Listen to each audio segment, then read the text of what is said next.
আমাদের একান্ত অনুরোধ, আমাদের উপর যে সংস্কারের গুরুদায়িত্ব দিয়েছেন সেই দায়িত্ব দিয়ে আপনারা দর্শকের গ্যালারিতে চলে যাবেন না। আপনারা আমাদের সঙ্গে থাকুন, আমরা একসঙ্গে সংস্কার করব। এটা আমাদের সবার দায়িত্ব। আপনারা নিজ নিজ জগতে সংস্কার আনুন।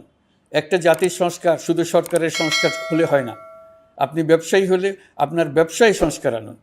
ব্যবসায়ী গোষ্ঠীরা তাদের নিজ নিজ সমিতির মাধ্যমে সংস্কার আনুন। সমিতিতে সংস্কার আনুন। নতুন করে সমিতি গঠনতন্ত্র সংশোধন করুন। আপনি শ্রমিক হলে আপনার ক্ষেত্রে আপনি সংস্কার করুন। আপনি রাজনৈতিক নেতাকর্মী হলে আপনার ক্ষেত্রে সংস্কার করুন। আপনি প্রতিষ্ঠান প্রধান হলে আপনার প্রতিষ্ঠানে সংস্কার আনুন।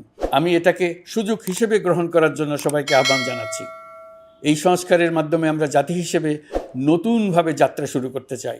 আমাদের এই যাত্রা আমাদেরকে পৃথিবীর একটা সম্মানিত জাতি হিসেবে প্রতিষ্ঠিত করুক, এটাই আমাদের সবার কাম্য, এটাই আমাদের সবার লক্ষ্য। গত এক মাসে আমি বেশ কিছু রাজনৈতিক দলের সঙ্গে পৃথকভাবে বসছি, তাদের সঙ্গে মতামত বিনিময় করেছি।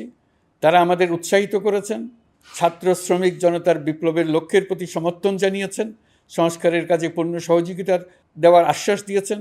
আমি দেশের বিশিষ্ট সম্পাদক বৃন্দের সঙ্গে মত বিনিময় করেছি, তারাও সংস্কারের কাজে পূর্ণ সহযোগিতা দেওয়ার আশ্বাস দিয়েছেন।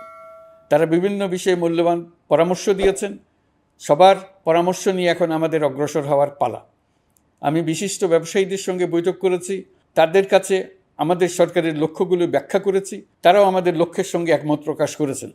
আপনারা জানেন, ছাত্র শ্রমিক জনতার ঐতিহাসিক জুলাই গণ অভ্যুত্থানের মুখে এবং হাজারো মানুষের আত্মদানের বিনিময়ে বাংলাদেশে ফ্যাসিস্ট সরকারের পতন হয়েছে।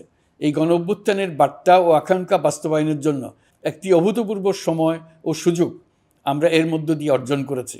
এর বাস্তবায়ন তথা বাংলাদেশের ফ্যাসিজম বা স্বৈরতান্ত্রিক শাসন পুনরাবৃত্তির আশঙ্কা রোধ এবং জনমালিকানা ভিত্তিক কল্যাণমুখী জনস্বার্থে নিবেদিত একটি রাষ্ট্র ব্যবস্থা প্রবর্তনের লক্ষ্যে কিছু জাতীয় ভিত্তিক সংস্কার সম্পন্ন করা জরুরি হয়ে পড়েছে। উক্ত সংস্কার ভাবনার অন্যতম কেন্দ্রবিন্দু হচ্ছে সুষ্ঠু নির্বাচন ব্যবস্থা, সুশাসন প্রতিষ্ঠা করা। আমরা যেহেতু জনগণের ভোটাধিকার ও জনগণের মালিকানায় বিশ্বাস করি, সেহেতু নির্বাচন ব্যবস্থার উন্নয়নে আমাদের সংস্কার ভাবনায় গুরুত্ব পেয়েছে অধিক।